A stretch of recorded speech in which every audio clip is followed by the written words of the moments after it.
Bueno, bienvenidos a este viernes apocalíptico. Gracias al Señor que nos permite la vida y a mí personalmente me permite llegar hasta usted compartiendo la palabra del Señor, compartiendo estos temas escatológicos, apocalípticos. A manera de resumen, hemos mencionado algunas cosas y básicamente hemos enfatizado que el Nuevo Testamento nos habla o divide la historia de la humanidad en dos etapas, dos divisiones. Dos aion, como dice, este siglo y el venidero. Eso no hay más espacio, no hay lugar para un tiempo extra antes de, en medio de o después de. No, absolutamente no. Todo el tiempo está incluido en este siglo o en el venidero. No existe nada más. Y el pasaje que clave me parece a mí, lo leo, Marcos capítulo 3, 29. En los otros evangelios sinópticos habla de la blasfemia contra el Espíritu Santo, que Jesús dice que no, el que blasfema contra el Espíritu Santo no tendrá perdón ni en este siglo ni en el venidero. Pero el Marcos dice así: pero cualquiera que blasfeme contra el Espíritu Santo no tiene jamás perdón. No tiene jamás perdón. Sí, y es una pregunta: jamás, ¿será que hay un tiempo antes de este jamás, o en medio de este jamás, o después de este jamás? Parece que jamás es nunca. Y mire que aquí mismo lo dice: no tendrá perdón jamás, jamás perdón, sino que es reo de juicio eterno. O sea, en otras palabras, y para mí es muy importante, y por eso enfatizo esto, que el Nuevo Testamento no da lugar a otro tiempo. Es este siglo y el venidero, no hay más. Y todo el tiempo está incluido, ya sea en este siglo o en el venidero, pero no hay lugar para nada más. Según lo que hemos visto en los otros videos a través del Nuevo Testamento, esa es la idea. Entonces mire que ahí no cabe 1000 años para el milenio, ni 500 por aquí antecitos de empezar entre este siglo y el venidero. ¿No será que hay un pequeño margen? Según el Nuevo Testamento no lo hay. Entonces el milenio al estilo dispensacionalismo, un milenio literal, no cabe según el Nuevo Testamento. Será de otra manera, ya lo miraremos, pero literal no es, por lo que hemos hablado en otros momentos. Otra cosa que hemos dicho es que este siglo es malo y está en sus últimos momentos. Según Hechos, según Joel, que se cumple en el libro de los Hechos, dice que derramaré mi espíritu en los postreros días, profetizarán vuestros hijos, vuestros ancianos soñarán sueños, etcétera. Y Pedro dice: este es el cumplimiento de esa profecía. Entonces quiere decir que los últimos tiempos están desde ahí en adelante. Entonces imagínense ahora. Entonces estamos en los últimos tiempos. También hemos dicho que el evento que va a culminar este siglo y comienza el nuevo, el siglo venidero, la eternidad, es un acto sobrenatural de Dios, que es la segunda venida de Cristo, la parusía, la gloriosa venida de nuestro Señor Jesucristo, y que todos esperamos. Y ese es el evento que marcará el paso de este siglo a la eternidad, al siglo venidero. Entonces la segunda venida de Cristo, que se dará la resurrección de los muertos, porque los que están en los sepulcros oirán la voz del Señor y saldrán, unos para condenación, otros para disfrutar del cielo, la nueva tierra. Y le dedicamos en el video pasado bastante tiempo para mostrar el juicio final de que habla Mateo 25. Y dijimos que ahí dice el juicio de las naciones. Y dice: cuando el Hijo del Hombre venga, cuando ocurra la venida del Señor, entonces Él apartará a sus ovejas de los corderos, y dirá: por cuanto tuve hambre me diste de comer, tuve sed me diste de beber, etc. Entonces ahí hay una separación, y dirán ellos al castigo eterno, dice. O sea, de ahí no hay más chance. Note que vuelve a enfatizar lo mismo, que no hay lugar para milenio ahí. No, llegó el momento, llegó la venida del Señor, resurrección de muertos, juicio final, y ya se acabó la eternidad y no hay más. Bueno, estuvimos mirando que Lewis Schiffer, el teólogo, dice que todas las naciones se refiere a los gentiles, y lo que se van a mirar, Dios va a juzgar, es cómo trataron a los judíos. ¿sí? O sea que ahí en todas las naciones la palabra griega etnos no están incluidos los judíos. Pero demostramos en el video pasado que muchas veces el Nuevo Testamento utiliza la palabra etnos para incluir también a los judíos. Entonces no hay una razón válida bíblica para decir que no están incluidos los judíos. Porque etnos, inclusive la Gran Comisión dice que y será predicado este evangelio a todas las naciones, etnos, comenzando desde Jerusalén. O sea, sí están incluidos los judíos. Y dijimos que los judíos, los primeros cristianos fueron judíos. Entonces la iglesia fue judía primeramente, fue con los judíos y luego Pablo con los gentiles, etcétera. Pero entonces la palabra etnos sí incluye ahí. Entonces la conclusión a la que podemos llegar es que el juicio de Mateo 25 es para todas literalmente las naciones, incluidos los gentiles.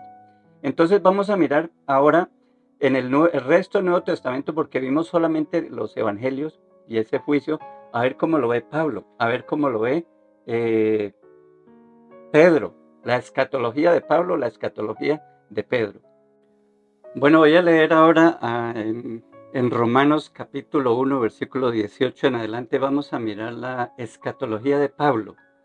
¿Cómo concibe Pablo la venida del Señor, el juicio específicamente? Romanos en el capítulo 1, Pablo da el saludo normal de una carta, su deseo de ir a Roma, pero que fue estorbado, el propósito de la carta, y después a partir del versículo 18 comienza con un juicio general. Dice así: porque la ira de Dios se revela desde el cielo contra toda impiedad e injusticia de los hombres que detienen con injusticia la verdad. Porque lo que de Dios se conoce les es manifiesto, pues Dios se lo manifestó. Porque las cosas invisibles de Él, su eterno poder y deidad, se hacen claramente visibles desde la creación del mundo, siendo entendidas por medio de las cosas hechas, de modo que no tienen excusa. Note ese sabor entonces a que Dios se dio a conocer, se reveló, lo mencionamos en unas cápsulas de los domingos, pero que la gente no acepta la revelación de Dios, que el sol, la luna, toda la creación es un testimonio diario de la existencia del poder de la deidad del Señor. Entonces dice, por lo cual no tienes excusa. Versículo 21. Pues habiendo conocido a Dios, no le glorificaron como a Dios, ni le dieron gracias, sino que se envanecieron en sus razonamientos y su necio corazón fue entenebrecido. Profesando ser sabios, se hicieron necios y cambiaron la gloria del Dios incorruptible en semejanza de imagen de hombre corruptible, de aves, de cuadrúpedos y de reptiles, por lo cual también Dios los entregó a la inmundicia en la concupiscencia de sus corazones, de modo que deshonraron entre sí sus propios cuerpos. Entonces aquí Pablo, el libro de Romanos comienza con que Dios se reveló, se dio a conocer, pero la criatura se rebeló, o sea, se rechazó esa revelación de Dios y al contrario hacen sus propios dioses, adoran a los objetos, la creación, los animales, los astros que fueron creados, menos al Creador.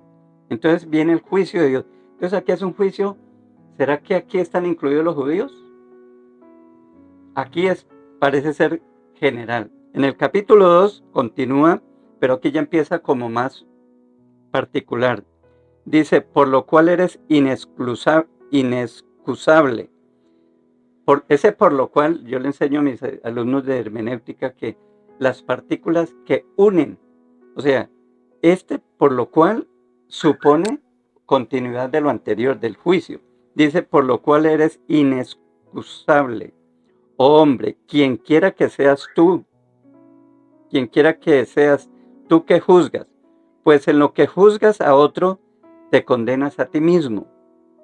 Porque tú que juzgas hace lo mismo. Mas sabemos que el juicio de Dios contra los que practican tales cosas, según verdad. El juicio de Dios. Yo lo que quiero es que miremos que aquí es un contexto de juicio. 3. Y haces lo mismo. ¿Crees que escaparás del juicio de Dios? Versículo 4.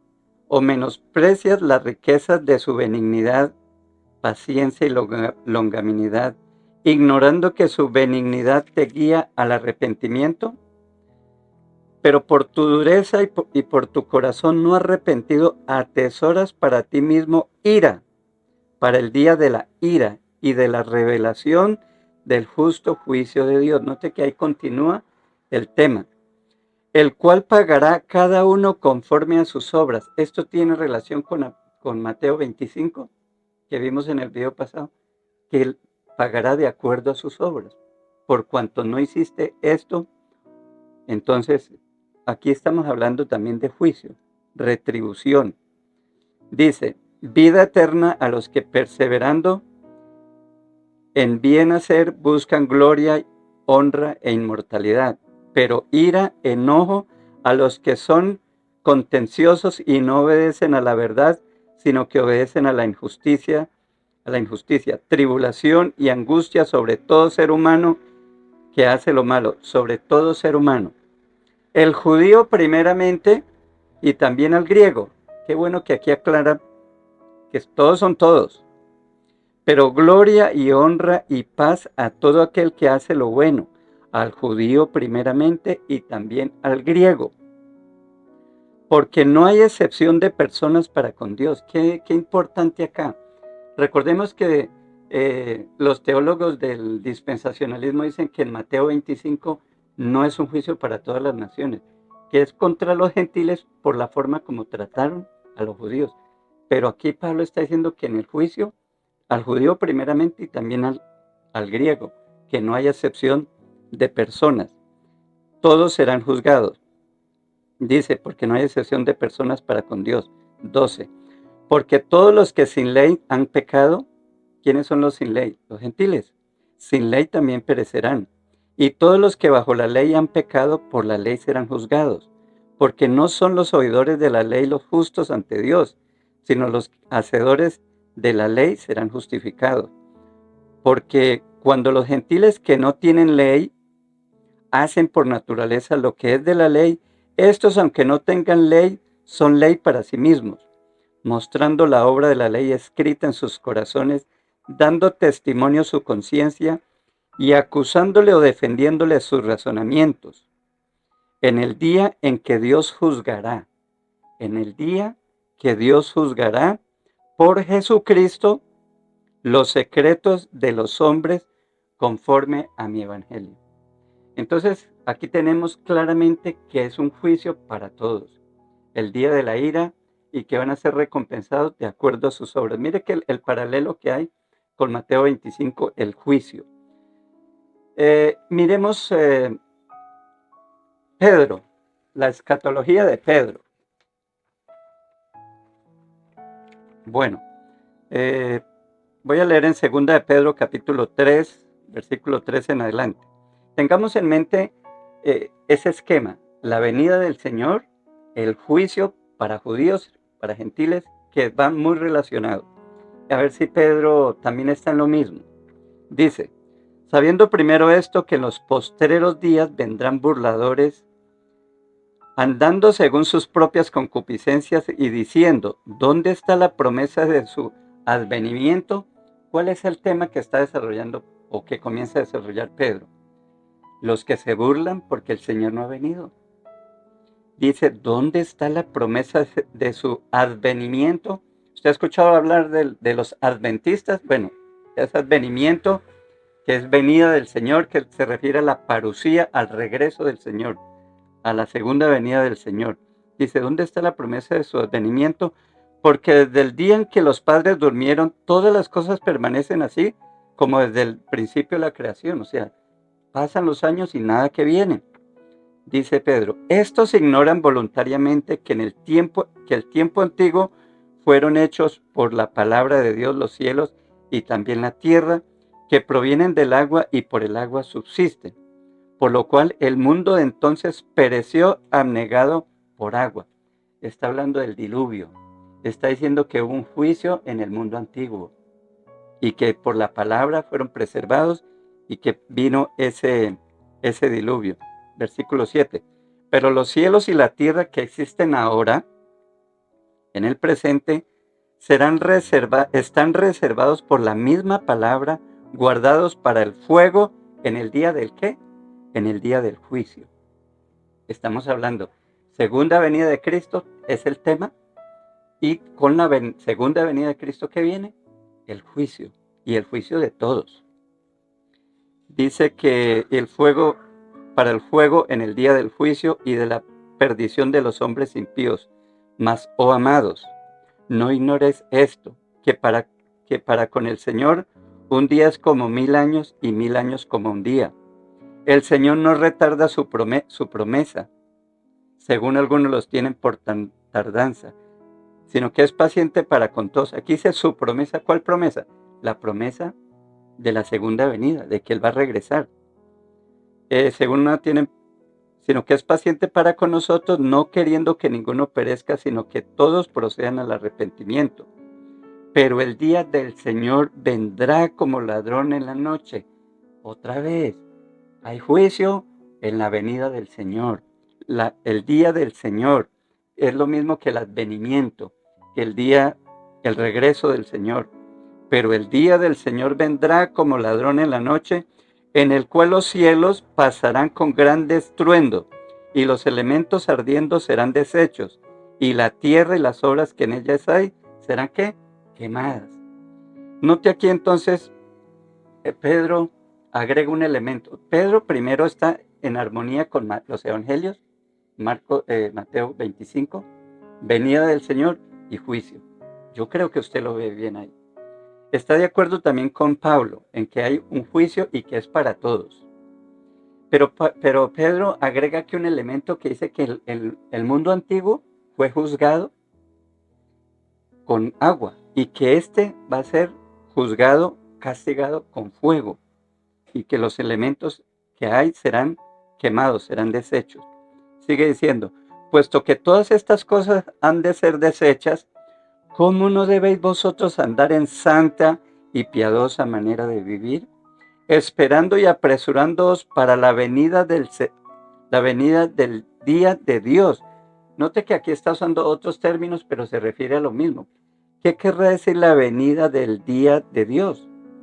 No puede ser otra cosa que la venida del Señor, la parucía, la manifestación, porque es el tema que está desarrollando.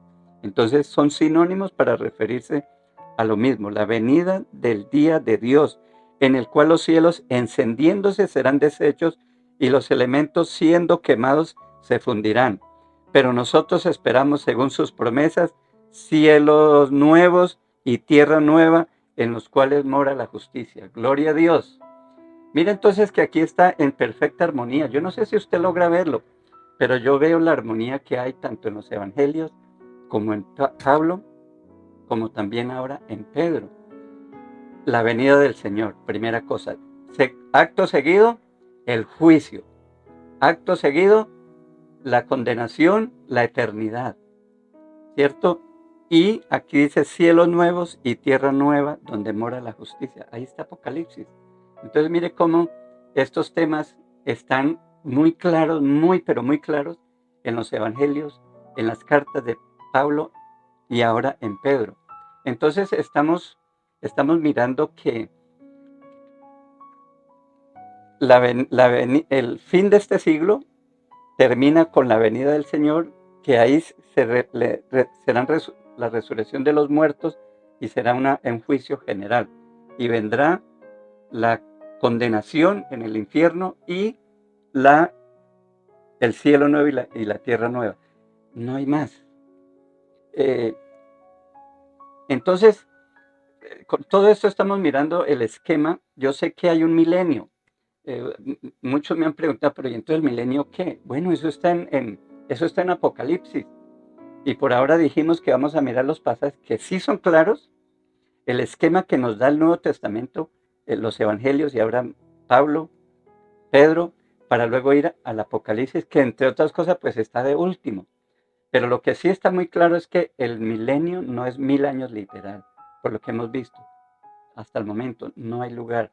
Y yo creo que la Biblia es muy clara con eso. Entonces, el milenio está en la palabra del Señor, está en Apocalipsis, y en algún momento tendremos que estudiarlo, pero hasta el momento no hay lugar para un milenio literal. Ahora, yo termino diciendo que esto, espero que esto no sea, no le complique a usted la vida, porque si usted sigue creyendo que el milenio son mil años literales y que es cierto que el dispensacionalismo, que usted no quiere, que eso es lo que a usted le enseñaron y que usted quiere seguir creyendo eso, no hay problema. Es que aquí no se trata de su salvación, eso no está en juego. Simplemente quisimos mirar a la luz de la palabra porque la Biblia es la única regla de fe y de conducta. Es la Biblia. La teología, cometemos errores. Y la historia de la iglesia está llena de errores que se han cometido. ¿Quién no ha cometido errores? Los mismos personajes de la Biblia, los mismos teólogos de los primeros siglos, el mismo Lutero, el mismo Calvino. Todos cometemos errores, entonces no podemos guiarnos en simplemente una elaboración que fulano de tal hace, sino que tenemos que siempre revisar nuestras ideas y nuestros conceptos a la luz de la palabra. Por eso yo gasto mucho tiempo leyendo los versículos, analizando y mostrando, porque es lo que ahí está. Entonces, que el Señor nos bendiga, seguimos adelante y con la ayuda del Señor el próximo viernes continuaremos este tema. Que Dios les bendiga a todos.